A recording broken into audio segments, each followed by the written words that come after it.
കാണുമ്പോൾ നിസ്സാരമായിട്ട് തോന്നുമെങ്കിൽ കുറച്ച് കഷ്ടപ്പാടാണ് നമ്മുടെ ഈ ക്യാബിൻ്റെ അടിഭാഗത്ത് നമുക്ക് ഇതുപോലെ പ്രൊഫൈലുകൾ ചെയ്യാൻ നേരത്ത്.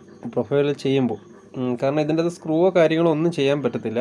ഇതിൻ്റെ ഏറ്റവും അടിസൈഡിലാണ് നമുക്ക് ഇതുപോലെ ചാനൽ വെച്ചിട്ട് സ്ട്രിപ്പ് ഒട്ടിച്ച് നമ്മൾ കവർ ചെയ്യേണ്ടത്. അതിന് വേണ്ടിയിട്ട് നമ്മളിവിടെ ചെയ്യുന്നത് നമ്മൾ അറാഡാറ്റി എടുത്തിട്ട് ആണ് നമ്മൾ ചാനൽ സെറ്റ് ചെയ്യാൻ പോകുന്നത്. ചാനൽ സെറ്റ് ചെയ്ത് കുറച്ച് നേരം കഴിഞ്ഞിട്ടേ നമ്മൾ സ്ട്രിപ്പ് ഒട്ടിക്കത്തുള്ളൂ. അതിപ്പം തേച്ചുകൊണ്ടിരിക്കുകയാണ്. അതുകൊണ്ട് ഈ കാണുന്ന ഇവിടെ ഫുള്ളായിട്ടും നമ്മൾ ക്യാബിൻ്റെ അകത്തൊക്കെ വരുന്നുണ്ട്. 4 സൈഡിലുള്ള ടോപ്പ് ഏരിയ വരുന്നത്, ബാക്കിയെല്ലാം നമുക്ക് അണ്ടർഗ്രൗണ്ട് അല്ല അടിസൈഡായിട്ടാണ് വരുന്നത്. ഇപ്പോൾ അവിടെ അറാഡാറ്റി തേച്ച് നമ്മൾ ഇതുപോലെ ചാനൽ ഒരു സ്വല്പം നേരം പിടിച്ച് നിർത്തിയിട്ട് വേണം നമുക്ക് ചെയ്യാൻ വേണ്ടിയിട്ട്. എങ്കിലും അത് കറക്റ്റായിട്ട് അതിലോട്ട് പിടിച്ച് നിൽക്കത്തുള്ളൂ. കാരണം ഒരേ ലെവലും ആയിരിക്കണം. ചാനൽ അങ്ങോട്ടോ ഇങ്ങോട്ടോ തിരിയാനും പാടില്ല. എങ്കിൽ മാത്രമേ നമ്മൾ ക്യാപ്പ് ഇട്ട് പോകാനും നമുക്ക് എളുപ്പമായിരിക്കത്തുള്ളൂ. അപ്പോൾ നേരത്തെ പറഞ്ഞിട്ട് കുറച്ച് ബുദ്ധിമുട്ടാണ് നമുക്ക് ഇതിൻ്റെ അകത്തോട്ട് പ്രൊഫൈൽ കൊണ്ടുപോകാൻ വേണ്ടിയിട്ട്. കാരണം ഒട്ടിച്ച് പോകാൻ കുറച്ച് ബുദ്ധിമുട്ടാണ്. നമുക്ക് അടിഭാഗമൊന്നും കാണാത്തതുകൊണ്ട് നമ്മൾ ഇതേപോലെ കിടന്ന് വേണം നമുക്ക് ചെയ്യാൻ.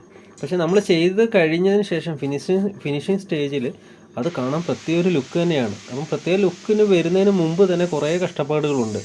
നമ്മൾ അതിന് ശേഷം കാണുന്നത് പോലെയല്ല, അതിന് തൊട്ട് മുമ്പ് തന്നെ കുറേ കഷ്ടപ്പാടുകൾ പെട്ടിട്ട് വേണം നമുക്ക് ഇതേപോലുള്ള ചാനലുകൾ സെറ്റ് ചെയ്തെടുക്കാൻ വേണ്ടിയിട്ട് പ്രൊഫൈലുകൾ.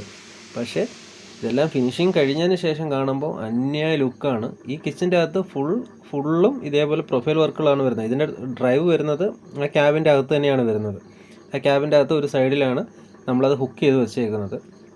അതേപോലെ തന്നെ എല്ലാ ക്യാബിനുകളിലും കിച്ചൺ ക്യാബിനിൻ്റെ അകത്തും നമ്മൾ സൈഡിൽ തന്നെ പെട്ടെന്ന് ആക്സസ് ചെയ്യാൻ വേണ്ടിയിട്ട് തന്നെ രീതിയിലാണ് ഡ്രൈവുകൾ നമ്മൾ സെറ്റ് ചെയ്ത് വെച്ചേക്കുന്നത്. ഇതൊരു ടോപ്പ് ഏരിയ ആണ്, അതായത് സ്ലാബിന് തൊട്ട് മുകളിലായിട്ട് നിൽക്കുന്ന ക്യാബിൻ്റെ അകത്ത് ചെയ്തേക്കുന്നതാണ്. കണ്ടില്ലേ? ഇത് ഇവിടുന്ന് ഇങ്ങനെ ചെയ്ത് ഇനി